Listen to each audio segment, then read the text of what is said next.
Hi, everyone. This is Phil Travis, and this week's lesson is on the Great Depression and the New Deal. And there's really two parts of this lesson. This is part one, and then the next video is part two. So the first one, we're going to look more at the causes of the Great Depression, and then in the second video, we're going to look at the New Deal specifically. So first of all, the causes of the Great Depression. The Great Depression was caused by a series of events, very similar to actually the cause of World War One.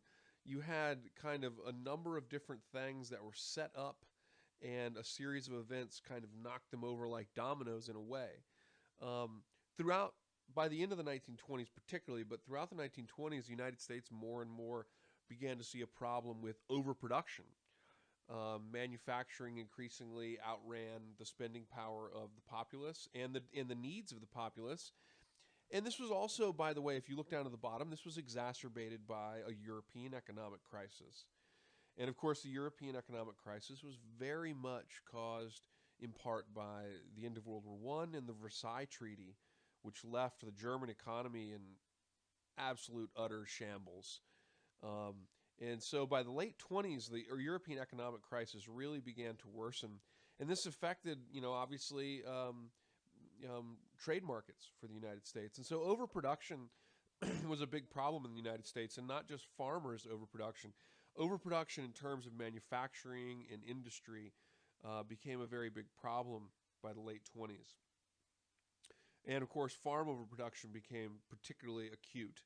Um, and there was an incredible amount of farm closures and evictions, and I'll show you the numbers here just a little bit during this period. Also, of course, one of the biggest causes, two of the biggest causes for the Great Depression were unregulated market activity and unregulated banking activity. Um, Both of these, the United States has since, during the New Deal, it was during the New Deal, took action to fix these problems. And by and large, they did fix the problems, though um, there were certain things that were overlooked that, had the system worked properly in 2008, we might not have had the issue that we had. Uh, I'll mention that a little bit later. So the market was, the markets are speculative, and the rising and falling of stocks is based largely on futures predictions. In the 1920s, the market was continually gaining and going up and up, and speculations like effectively continued to uh, you know drive these futures up and up. And this encouraged a huge amount of people to enter the market in hopes of getting rich on the bull market, as it's called. And the market was like the philosophy during the 20s, the political philosophy during the 20s, which was more hands off, more regulatory, more unregulated kind of laissez faire capitalism. And so the market wasn't really regulated to a great degree. Margin bidding was rampant, which, in short, this was the basic practice that people in the market used to invest in the market on loans. And the idea was, in some cases, you even had people who put merely 10% down. So you paid for 10% of the stock, and then the rest of the 90% was provided by a creditor. And you then, of course, owe the creditor the money. Um, and the idea was, when your stock went up and you sold, you'd pay the money back and you make a little profit. The fact that it wasn't regulated and it wasn't controlled was a very big problem, and it led to a situation in which you had $6 billion that was basically this debt that was in the market, and that $6 billion of debt that was in the market was actually more money than was in circulation in the United States. And so it was an incredibly volatile and dangerous situation when you look at it like that, because of course, we know stocks go up and stocks fall, and when there's you know when the economies go down in Europe, it's going to affect the stock market in the United States. And so, in a lot of ways, it was only a matter of time before stocks dropped and stocks fell, and all of that debt became a problem as less and less people could pay back the money they owed. Another was, of course, unregulated banking activity. Um, Commercial banks were involved in the market for their own gain. So they would, you know, banks loan your money out. That's what banks do, and they make money on the interest. Well, banks would also enter into the market, and they would effectively play the stock market and try to use the market for their own gain. And actually, this was very obviously a very dangerous practice because, if the banks have lots of money in the market too, then when the market begins to go down and there's loans out and loans have to be called in, banks begin to fail. And then the chain reaction is that when banks start failing, say because of a drop in the market, because the bank is invested in the marketplace and the market drops and the bank's losing money, and so the bank's losing money, it ultimately has to stay afloat. They have to call in loans. And so when this starts to happen and other people are losing all their money in the stock market, or their farm is being evicted and they can't pay these loans back immediately, then what happens is the banks close. And when a bank closes in the 1920s, there's no insurance on this. There's no safety net on it at all. If a bank closed, you lost everything. And there were literally something like 9 million life savings that were lost at the outset of the Depression.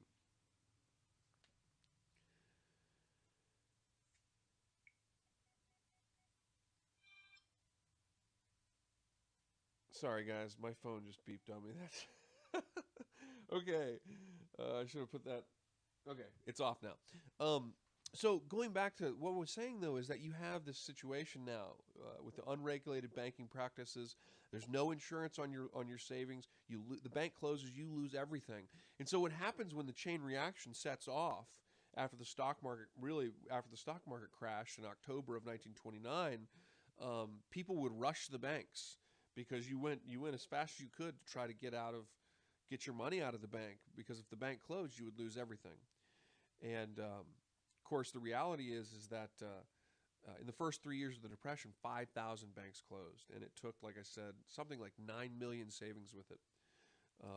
So it was a very dangerous situation in which you had an unregulated market. You had unregulated market practices being conducted not only by individuals but by banks. You had speculation, land speculation, corruption, fraud, basically, where people's farms would be, priced at a higher value than they were, and things like this. That really, it made it a big. It meant that when the crash happened in October of 1929, that you were going to have a chain reaction of events, and those events were going to be catastrophic. Banks were going to close, people were going to lose life savings, and that was what happened. And so one of the reactions to this, to obviously the Depression, is to reform the banking system and the market practices of the time. So as I mentioned, this is the Brooklyn Daily Eagle. This is a stock market crash being covered in the newspaper in October of 1929. There were warning signs before this happened. I mean, farmers were in huge problem as far back as 1925 because of overproduction largely. The European economies, particularly Germany's economy was really tanking earlier than that. And in fact, at the outset of 1929, there were more bank failures than would be expected, and so there was volatility that was clearly present. This map right here gives you a look at unemployment and also migrations and areas where just how the Depression's affecting different areas of the country. If you can see the green arrows depict migrations of people. And so you see the area going to California from the Midwest, the blue stripes in Kansas and Oklahoma and North Texas. That's all the Dust Bowl.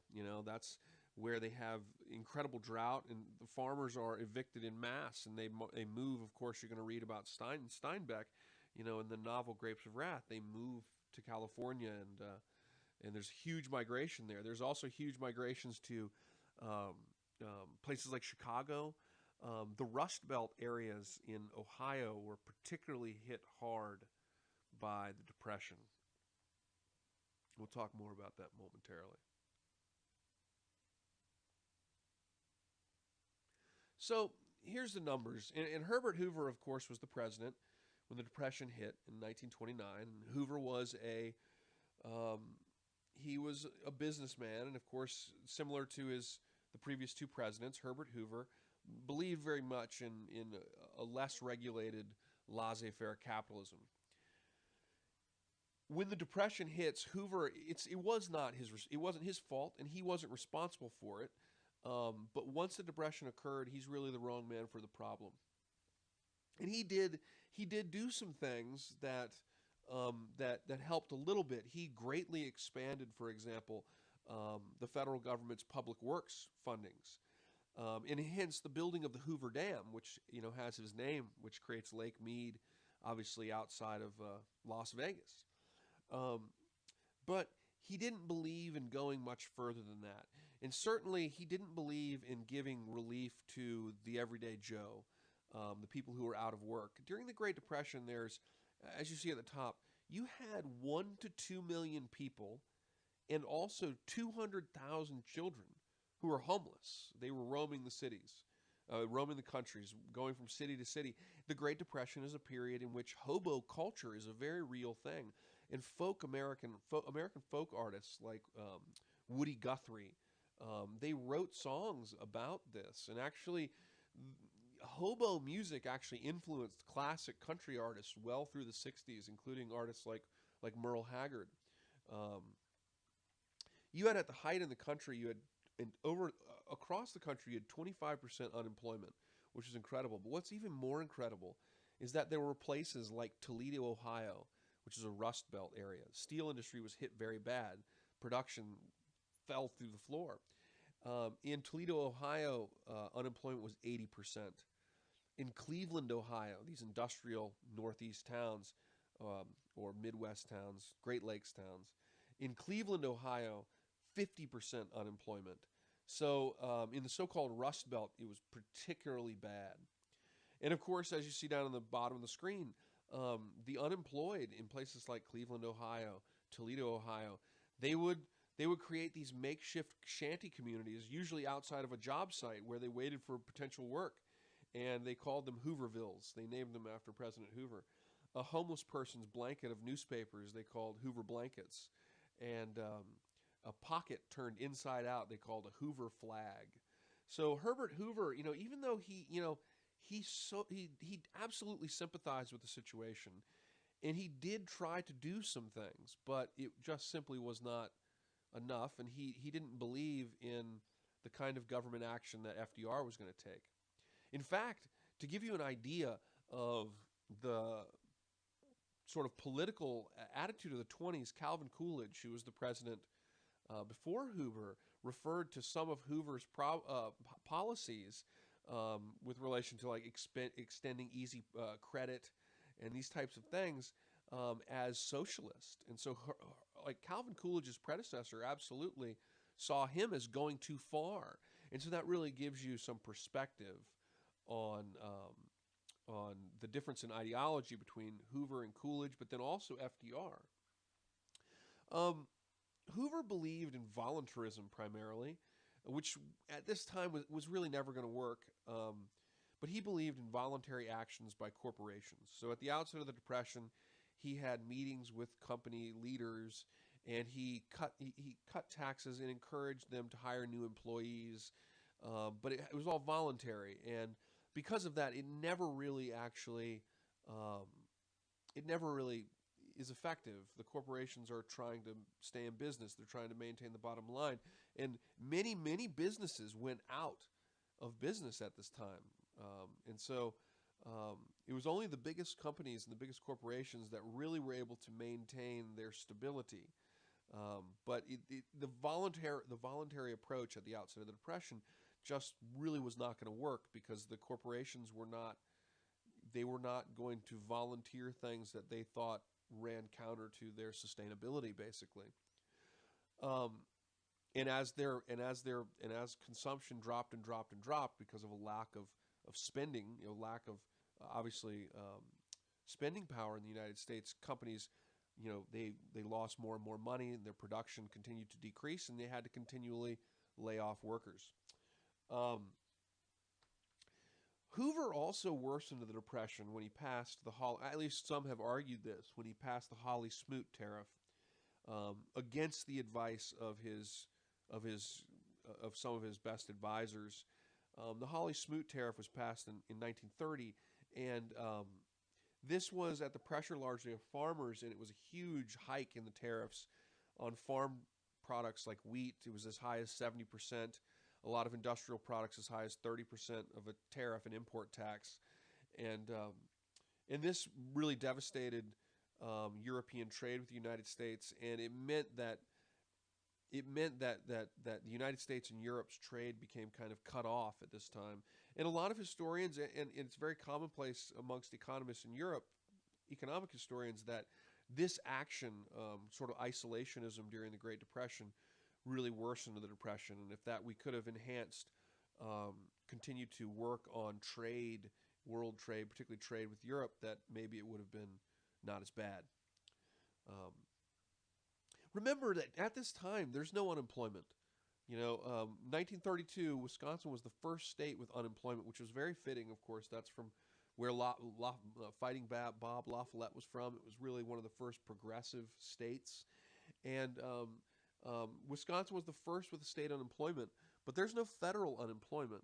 These types of things don't exist. If you lose your job, you lose your job. If your bank closes down, you lose all your money. And that's why maybe some of you have grandparents who lived through the Depression, and they used to keep money under mattresses. And that's from the Great Depression. That's from the insecurity of this period. A third of all farmers, and you'll get this feeling when you read Steinbeck's Grapes of Wrath, a third of all farmers were evicted from their property during the Great Depression. A third. It's an incredible thing to think about when you put that in perspective. 2 million homeless people roaming the country. It's very difficult for us to understand just how grave a situation this was. This is a picture of a Hooverville. Pretty sure this is Cleveland, Ohio.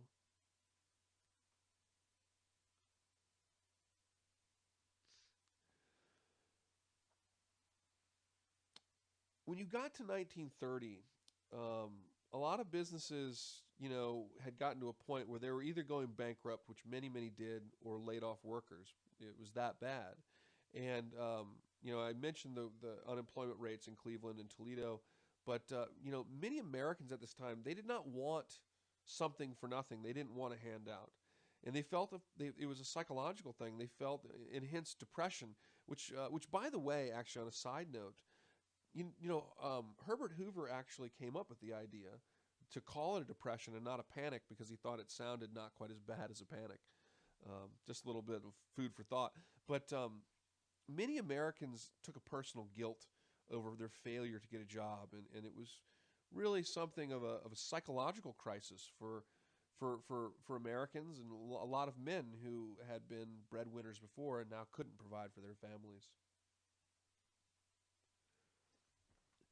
Of course, in the election in 1932, it was Franklin Delano Roosevelt against Herbert Hoover. And Roosevelt's victory, for a lot of reasons, was probably already sealed.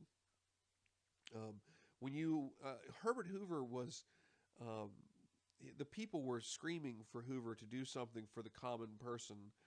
And all the common person really ever saw Hoover do was try to make trickle-down economics work, to effectively um, um, make things as easy as possible in corporations and hope that jobs would be provided. But Hoover really never actually provided direct relief for the people. He really didn't believe in that. And as a result of that, Hoover was very vilified for his action in the Depression. But if that alone did not guarantee his loss to Franklin Delano Roosevelt, the so-called Battle of Anacostia Flats did. This was a period in 1932 during the election. A group of World War I veterans called the Bonus Army went to Washington D.C. and they established a Hooverville, and they were out there protesting because they basically said they had pensions that were due to be paid. I believe they were due to be paid in a decade, and they wanted their pensions paid in full then because they needed it because they couldn't feed their families. They needed the money, and so they were protesting. They were asking Hoover to, basically give them their pensions early. Hoover refuses, of course, And the Bonus Army, in their protests, occupied several government buildings.